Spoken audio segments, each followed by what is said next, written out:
आप सभी का एसएनबी ऑनलाइन क्लासेस में हार्दिक स्वागत है। प्रिय छात्रों, मैं आप सभी के साथ जुड़कर आपके साथ संस्कृत विषय से संबंधित कुछ चर्चाएं कर रहा हूं। आज भी मैं आप सभी के साथ जुड़ रहा हूं अपने संस्कृत विषय के आज के एक नए सब्जेक्ट के साथ। आज का अपना नया विषय है संधि प्रकरणम के अंतर्गत गुण स्वर संधि। इसके पूर्व मैं आपको संधि की परिभाषाएं आदि बता चुका हूं और उसमें भी कल मैंने आप सभी के बीच जुड़ करके सवर्ण दीर्घ स्वर संधि की चर्चा की थी, जिसे हम दीर्घ स्वर संधि के नाम से भी जानते हैं। उसकी चर्चा और कुछ उदाहरण मैंने आप सभी के बीच में प्रस्तुत किए थे। आज मैं आप सभी के साथ स्वर संधि का ही जो एक भेद है, गुण स्वर संधि, तो इस गुण स्वर संधि की चर्चा आप सभी के साथ कर रहा हूँ। सामान्यतः आप इतना ध्यान रखें कि जब भी कभी एक आ और आ के साथ ई उ री री ये स्वर जुड़ते हैं तो वहाँ पर उनको दोनों के स्थान पर गुण आदेश हो जाता है। इनकी चर्चा हम आगे करेंगे कि गुण क्या होता है, आदेश कैसे होता है और दोनों के स्थान पर किस प्रकार से होता है, क्या ये गुण होता है, गुण स्वर संधि में ऐसा क्या नियम है जो हमें ध्यान रखने योग्य बातें हैं, तो वह हम यहाँ पर क्रमशः देखेंगे। सबसे पहले इस संधि का जो प्रमुख सूत्र है या परिभाषात्मक जो सूत्र है उसकी चर्चा मैं आप सभी के साथ कर रहा हूँ। आद गुणः सूत्र क्या है, कौन सी संधि पढ़ रहे हैं, पुनः गुण स्वर संधि की चर्चा मैं आप सभी के साथ कर रहा हूँ। गुण स्वर संधि का परिभाषात्मक जो सूत्र है जिसमें इसकी परिभाषा, इसकी विशेषता स्पष्ट होती है, वह है प्रमुख सूत्र आद गुणः। इसके साथ हमें एक सूत्र और होता है अदेंग गुणा, वह भी स्मरण में रखना चाहिए, वह भी इस संधि के अंतर्गत हमारे लिए जानना आवश्यक है। लेकिन अभी हमने बोर्ड पर जो सूत्र लिखा हुआ है आद गुणा, तो इसका क्या तात्पर्य हुआ कि आ आदि का गुण आदेश होता है, आ आदि का गुण होता है। आद गुणा, आ और आ को गुण आदेश हो जाता है। कब? जब आ और आ के साथ ई उ री री ये जुड़ते हैं तो इन दोनों के स्थान पर गुण आदेश होता है।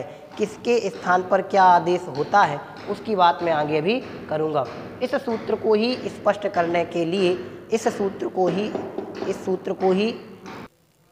सूत्र को ही स्पष्ट करने के लिए यह जो परिभाषात्मक सूत्र हमने अभी पढ़ा, गुण स्वर संधि का आद गुणः, जिसका सामान्य अर्थ बिल्कुल सरल भाषा में कहा कि आ आदि का गुण आदेश हो जाता है। कब? कि जब आ और आ के साथ ई उ री री आदि जुड़ते हैं तब। तो यहाँ पर इसी सूत्र को ही स्पष्ट करने के लिए इसकी जो वार्तिक है और अधिक सरल भाषा में इसको विश्लेषणात्मक रूप में स्पष्ट करने के लिए इसकी एक वार्तिक जो 1.5 लाइन की यहाँ पर संस्कृत में लिखी हुई है वह भी हम सभी को यहाँ पठनीय है।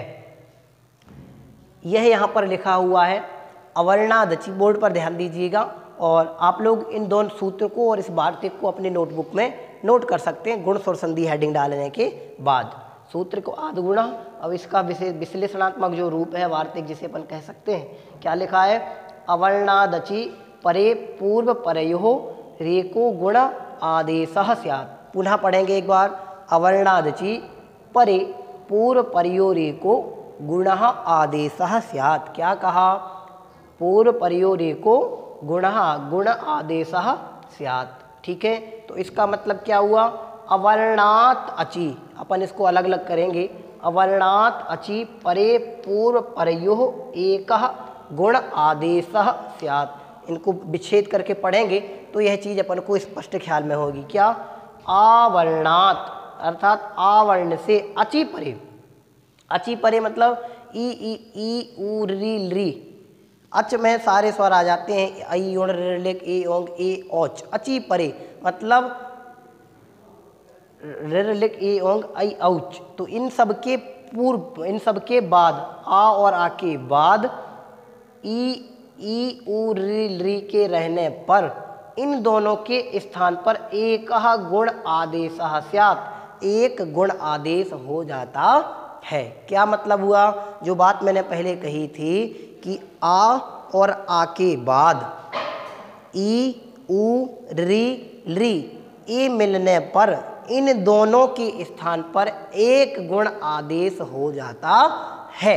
ओके, तो यही बात यहाँ पर लिखी है कि आ वर्ण के बाद ई उ ऋ के रहने पर दोनों के स्थान पर क्रमशः एक गुण आदेश हो जाता है। तो अब यहाँ पर एक शब्द आया है, एक गुण आदेशः स्यात्। आदेश का मतलब तो ये होता है कि जो जिस स्थान पर जो शब्द है उसके स्थान पर कोई नया शब्द आ जाता है, उसके लिए अपन या नया वर्ण आ जाता है, उसके लिए अपन आदेश कहते हैं। ये साहित्य का शब्द है, व्याख्या इसके संस्कृत भाषा का जो शब्द है, इसलिए आदेश हो जाता है, ऐसा समझना यहाँ पर।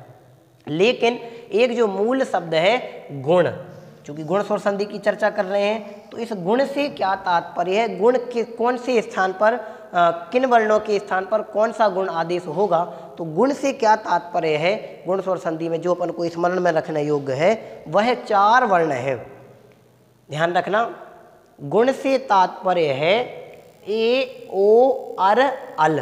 ठीक है, ए ओ अर अल, ये स्थान पे इनके आदेश हो जाते हैं। कैसे होता है, कैसे होता है इनकी चर्चा अपन यहाँ पे एक एक क्रमशः उदाहरण पूर्वक देखेंगे। हमने यहाँ पर अभी जो पढ़ा कि आ के बाद अगर कोई भी आए, चाहे वो ई हो, ऊ हो, री हो, ली हो, आ के बाद यदि ई है तो कौन सा आदेश होगा, ए आदेश होगा।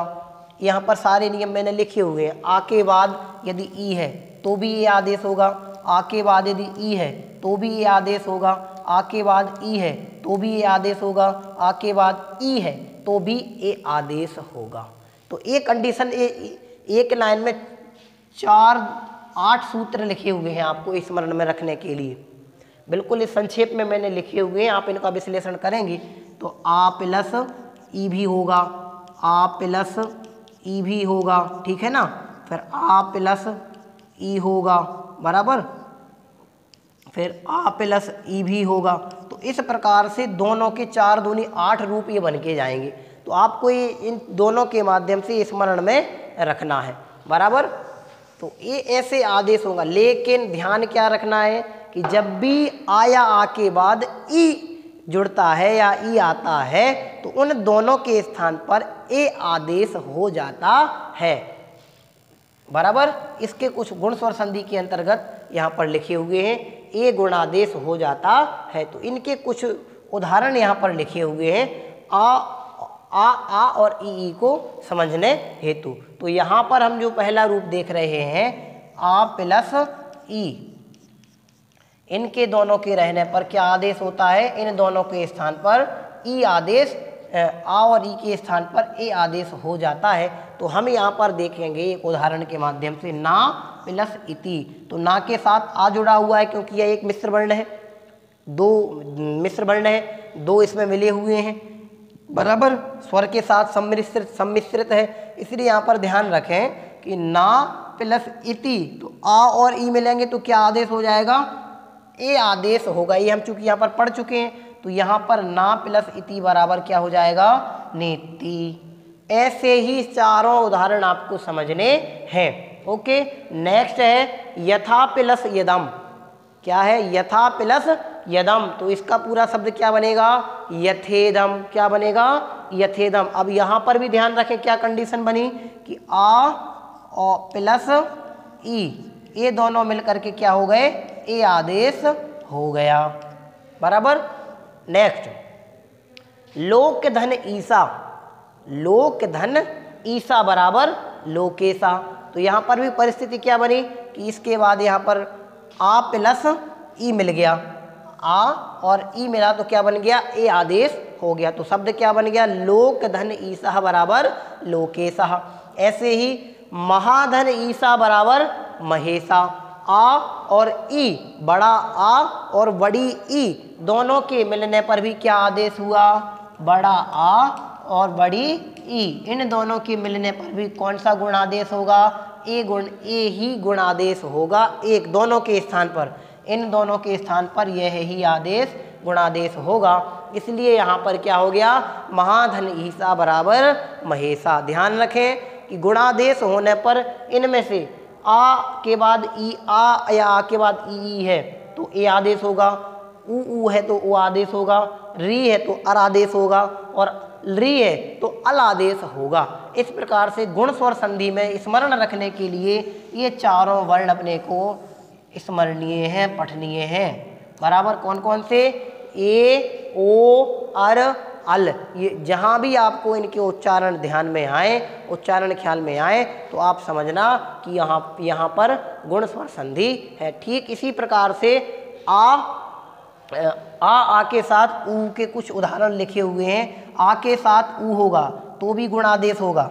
बराबर, आ के साथ ऊ होगा तो भी ओ गुणादेश होगा। आ के बाद ऊ होगा तो भी गुणादेश होगा। आ के बाद ऊ होगा तो भी गुणादेश होगा। आ के साथ ऊ होगा तो भी ओ गुणादेश होगा। इस प्रकार से जैसे चार अपन ने रूप यहाँ पर बनाए थे, ठीक चार रूप यहाँ पर भी बन जाएंगे। तो आपको इनके भी कुछ उदाहरण चारों के एक एक यहाँ पर लिखे हुए हैं, आप उनको देख सकते हैं। पहला क्या है? आ प्लस ऊ तो गुणादेश क्या होगा? ओ। बराबर, आ प्लस ऊ का क्या है? सूर्य प्लस उदय बराबर सूर्योदय। बराबर, इसके बाद आ प्लस ऊ तो यहाँ पर क्या लिखा? पाद प्लस ऊना बराबर पादोना, तो भी क्या आदेश होगा यहाँ पर? पादोना। यहाँ पर गुणादेश सूर्यो, यहाँ पर पादोन, तो यहाँ पर ध्यान रखें कि ओ गुणादेश होगा। इसके बाद आ के साथ ऊ होगा तो भी गुणादेश क्या होगा? ओ ही गुणादेश होगा, जिसका उदाहरण ये है महा प्लस उदया बराबर महोदया। ठीक ऐसे ही आ के बाद यदि आ के साथ ऊ होता है, इन ये दो मिलने पर भी गुणादेश ओ ही होगा। इसलिए यहाँ पर ध्यान रखें महा प्लस ऊसरा बराबर महोसरा। इतना आप लोग स्मरण में रखें। ये दो परिस्थितियाँ आपके बीच में स्पष्ट की, दो के उदाहरण और मैं अभी आप सभी के बीच में बता रहा हूँ। इस प्रकार अभी हमने ए और ओ, ए गुणादेश ओ गुणादेश, इनकी चर्चा आपके बीच में की। अब शेष रहे अपने अर और अल। तो अर गुण आदेश कैसे होता है उसका कंडीशन हमने यहाँ पर लिखी हुई है, आप देख सकते हैं। आ के साथ री हो तो भी अर आदेश होगा। आ के साथ री हो तो भी अर आदेश होगा।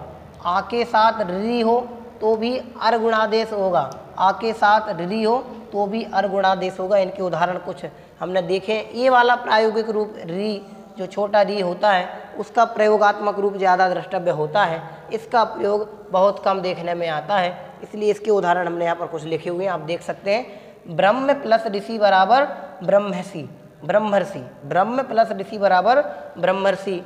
महाधन ऋषि बराबर महर्षि। सदा प्लस ऋणा बराबर सदर्णा। वर्षा प्लस ऋतु बराबर वर्षतु। वर्षा प्लस ऋतु बराबर वर्षतु। इस प्रकार से ये चार उदाहरण इसके हमने अर गुणादेश के आपके बीच में लिखे, और भी आप अपनी पुस्तक में से ढूंढ सकते हैं।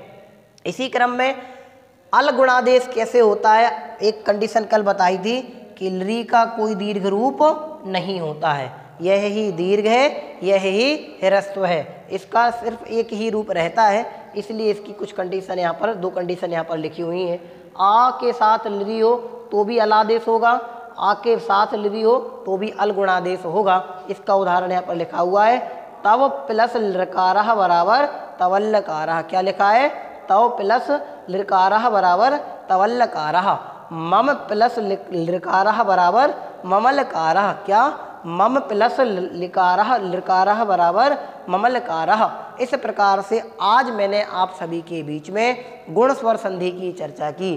पुनः स्मरण कराना चाहूँगा, गुण स्वर संधि किसका भेद है? स्वर संधि का भेद है। गुण स्वर संधि की दूसरे नंबर का जो स्वर संधि का भेद है, स्वर संधि के भेद के अंतर्गत हमने इसकी परिभाषा, इसकी जो वार्तक है वह, और इसके जो चार गुणादेश होते हैं आ के साथ ई, ऊ, री, लरी, ये जुड़ने पर इनके स्थान पर क्रमशः ए, ओ, अर, अल गुणादेश हो जाते हैं, जिनकी चर्चा विस्तृत एक एक क्रम से उदाहरणों के माध्यम से मैंने आप सभी के साथ की।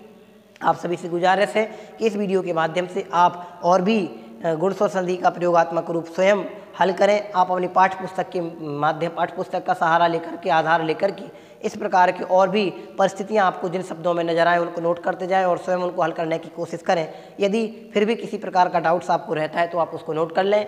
जब भी आप यहाँ आएंगे विद्यालय तो आप हमसे अपने डाउट्स क्लियर कर सकते हैं। तब तक के लिए बेस्ट ऑफ लक। धन्यवाद। जय हिंद, जय भारत, जय तु संस्कृतम, जय तु भारतम।